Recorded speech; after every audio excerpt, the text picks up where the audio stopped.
Primeiramente, quero deixar claro que esse vídeo não tem intenção partidária. Estou aqui apenas para mostrar como foi o governo de Luiz Inácio Lula da Silva com os olhos críticos ao setor da construção civil, fazer uma breve comparação com o governo de Jair Messias Bolsonaro. Afinal, você está no canal Engenharia TV. Como bem sabemos, uma pessoa sem dinheiro não constrói nada e o mercado da construção civil acompanha o mercado econômico. Portanto, vamos ver alguns dados da economia do governo Lula. Lula chegou ao poder em 2003, após ter recebido cerca de 61% dos votos. Em um segundo turno, teve como adversário o então tucano José Serra. O PIB estava em 1,48 trilhão, com média de crescimento de 2,4% ao ano. O PIB per capita, corrigido pela inflação do dólar, estava em torno de R$ 8.292. A inflação estava em 12,5% ao ano. A dívida pública representava 75% do PIB e o dólar valia na época R$ 3,50. A taxa de desemprego estava em 11,7% e a carga tributária representava 32,13% do PIB. E além disso, 26,7% da população estava em condição de extrema pobreza. Ao longo de 8 anos, este foi o que o governo Lula proporcionou ao Brasil. O PIB cresceu para 3,86 trilhão de reais, com crescimento médio de 4,8% ao ano. O PIB per capita, corrigido pela inflação do dólar, foi para R$ 19.800. A inflação desceu para 5,91% ao ano e a dívida pública caiu para 62% do PIB. E o dólar caiu ainda mais, chegando a 1,65. A taxa de desemprego também caiu e foi para 6,74%. A carga tributária passou a representar 32,5% do PIB. E 13,7% da população brasileira ainda encontrava-se na linha da pobreza. Mas então isso quer dizer que o governo Lula fez o Brasil crescer? Bom, eu diria que sim e que não, pois é exatamente durante o governo do Lula que temos o boom de commodities, como nos mostra um relatório publicado pelo FMI. Em alguns gráficos, podemos visualizar que o período entre 2001 e 2014 foi marcado por um crescimento exagerado na demanda por commodities da China e da Índia. E como sabemos através da curva do preço versus demanda, quando há uma alta demanda, o preço dos itens tende a subir. Isso fez favorecer a nossa balança comercial, pois o Brasil se sustentou com a exportação de commodities para o exterior. Se a gente pegar os gráficos de oferta versus demanda de grãos, minério de ferro, entre outros, podemos ver que o período do governo Lula é exatamente no mesmo período dessas altas de demanda. E se a gente reparar, com o aumento do setor das commodities, a gente atraiu investimentos, onde atrai mão de obras e isso automaticamente eleva o salário e diminui o desemprego e, consequentemente, diminui a pobreza do país. Agora pense comigo, a maior parte da mão de obra utilizada nos setores de produção são de pessoas mais pobres. Isso implica diretamente na elevação do poder de consumo dessas pessoas e, automaticamente, isso influencia diretamente outros setores, como, por exemplo, o comércio, manufatura e o nosso tão falado setor da construção civil. Logicamente, com mais empresas lucrando e mais pessoas empregadas, o governo também aumenta a sua receita pública, o que permite mais investimentos em saúde, educação e segurança, além de diminuir a sua dívida pública. Também é possível aumentar medidas assistencialistas, como o Bolsa Família e o FIES. Como citei anteriormente, na atração de capital estrangeiro, isso faz com que aumente a oferta de moeda estrangeira no país, e quanto maior a oferta, menor é o preço. Logicamente, fez com que o preço do dólar desvalorizasse perante o real. Vamos a uma análise de números relacionados ao crédito imobiliário. Lá em 2012, após Lula entregar o governo à sua sucessora, Dilma Rousseff, temos aí uma média de 7 a 8 bilhões de reais do que era contratado em crédito imobiliário. E quando o governo entrega as contas a Jair Messias Bolsonaro em 2018, o nosso PIB estava desastroso, chegou a bater menos 11,5%. Tivemos um crescimento bem vertiginoso, chegando à casa de 20 bi de crédito imobiliário com o governo de Jair Messias Bolsonaro. Mas bora lá, não é somente isso. Vamos comparar o que realmente importa, que é o número de unidades entregues. Comparando o programa Minha Casa Minha Vida, do governo Lula, e o Casa Verde Amarela, do governo Bolsonaro. O crédito imobiliário vai acabar tendo dois finais distintos, o fundo de FGTS e o fundo de SBPE. O fundo de FGTS é aquele que vai acabar subsidiando o programa Casa Verde Amarelo, na faixa 2 e na faixa 3. O fundo de SBPE vai ser responsável por subsidiar o crédito imobiliário de todos aqueles imóveis que sejam compras ou construções que passem do valor da Casa Verde Amarela. Vejamos a seguir os dois parâmetros: número de unidades financiadas pelo SBPE. Quando a gente tem ali no início do governo Lula pegando a construção e aquisição cerca de 20 mil unidades e elevando para mais de 200 mil em 2010, quando ele passa a economia para Dilma Rousseff, entretanto, a continuação ela é desastrosa e em 2014 em diante temos somente queda no número de construções e aquisições. Já no governo Bolsonaro, iniciando em 2018, temos uma leve subida no número de construção, atingindo o ápice ali, em 2021, com quase 300 mil unidades construídas, mas temos um recorde em aquisição, com quase 850 mil aquisições.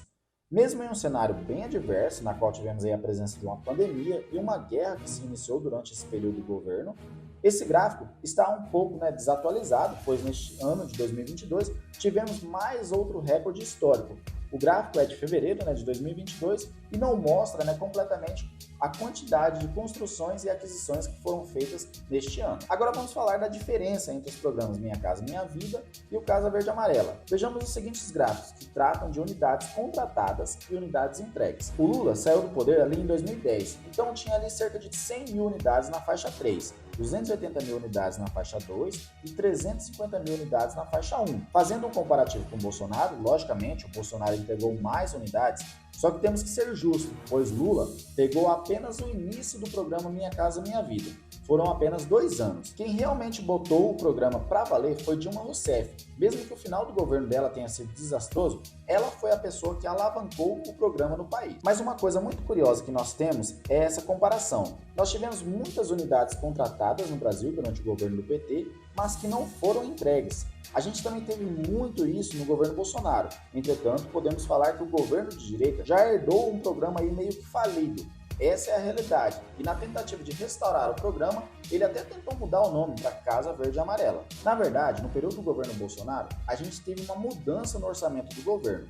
Antes, o orçamento vinha lá do governo federal, agora vem do Congresso Nacional. Os parlamentares votam, e acontece um negócio que é bem interessante. O público faixa 1, que é aquele com um poder de compra menor, que é o mais prejudicado com o aumento dos insumos, sofreu um pouco durante o governo Bolsonaro. O que é que o Paulo Guedes fez? O Brasil começou a organizar, fomentou a indústria em 35%, gerou empregos e passou a crescer sem ter inflação, já que a inflação vem disso. As pessoas estão com grana, estão comprando mais e isso faz com que os preços se elevem. A gente já falou isso um pouco sobre a curva ali da oferta e da demanda. E quando você tem uma situação atual, onde o governo está ali injetando R$600 com as pessoas no mercado, às vezes a gente olha assim, legal, muito bom, mas no final o preço vai ficar mais caro.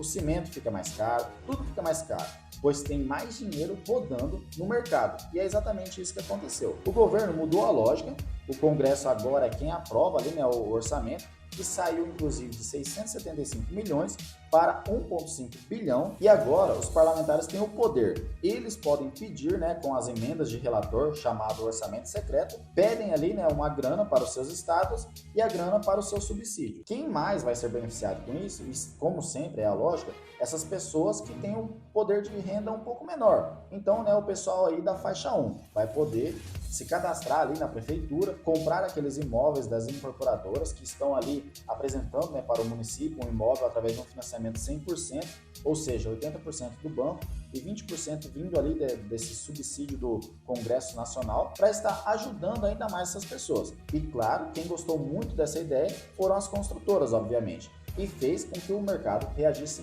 muito bem. Beleza, até aqui falamos das obras particulares, que são aquelas onde o indivíduo vai lá e financia sua construção. Eu quero falar um pouco também sobre as obras públicas, afinal, muitos engenheiros e arquitetos trabalham com obras públicas e tiram seu sustento disso. O governo de Lula e posteriormente Dilma foram os que mais fomentaram a economia no que se refere a obras públicas, principalmente devido aos Jogos Olímpicos e à Copa do Mundo.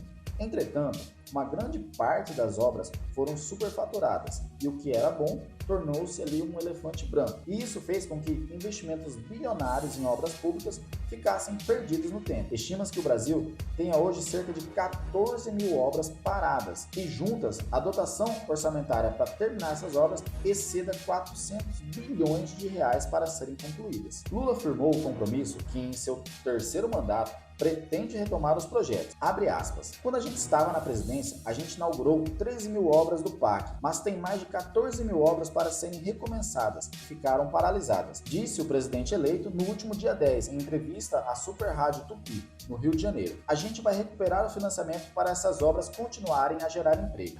A gente inaugurou 13.814 obras, mas tem quase 13.400 obras que ficaram pela metade porque a Dilma foi caçada com um golpe. E o que aconteceu? Essas obras precisam ser retomadas. Essas obras têm que ser retomadas com uma certa urgência.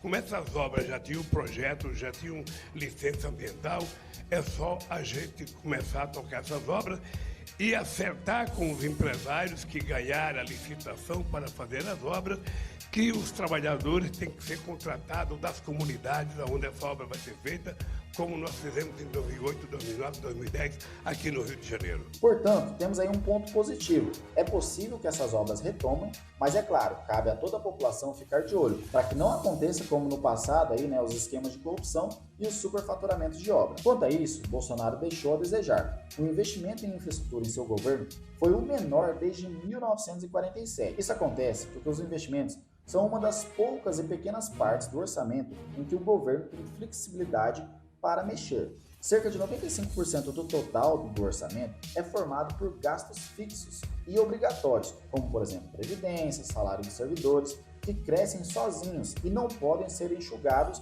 com a mesma facilidade. Não é o suficiente sequer para fazer a manutenção do que já existe, quanto mais para melhorar, expandir ou criar novas estradas, aeroportos, portos ou hidrelétricas, por exemplo. Porém, mesmo com as dificuldades de orçamento, o governo de direita ainda conseguiu entregar obras que se arrastavam de governos anteriores, como é o caso, por exemplo, da Ponte do Abunã, uma ponte localizada no estado de Rondônia e que ajuda no modal rodoviário para ligar o estado do Acre ao restante do Brasil. Outra obra importante entregue foi a transposição do Rio São Francisco, mas é claro que não podemos deixar de falar que esta obra foi um verdadeiro mar de roubalheira. Lançada lá em 2007, ainda na gestão do ex-presidente Lula, o projeto custaria inicialmente 4 bilhões. Com ao passar do tempo, a obra ficou 200% mais cara aos cofres públicos. Ao todo, já foram investidos 10,6 bilhões nos dois eixos da transposição do rio. Com os serviços remanescentes e complementares, a previsão é que essas obras sejam concluídas com um investimento final de 12 bilhões. Então, galera, é isso. Eu, particularmente, vejo que o cenário de construção no Brasil não vai mudar tão drasticamente do que já está caminhando. Teremos algumas dificuldades, sim, mas não será uma coisa de outro mundo. Já tivemos momentos piores que este, basta acreditar, pois é totalmente possível que o Lula faça uma boa gestão no que se refere à construção civil. E você, acredita aí que o Brasil vai melhorar ou vai piorar? Deixe sua opinião aqui nos comentários. Também deixe o seu curtir. O nosso canal ele não ganha nada além dos AdSense. Então é muito importante que o nosso conteúdo chegue para mais pessoas. Até o próximo vídeo e tchau, tchau!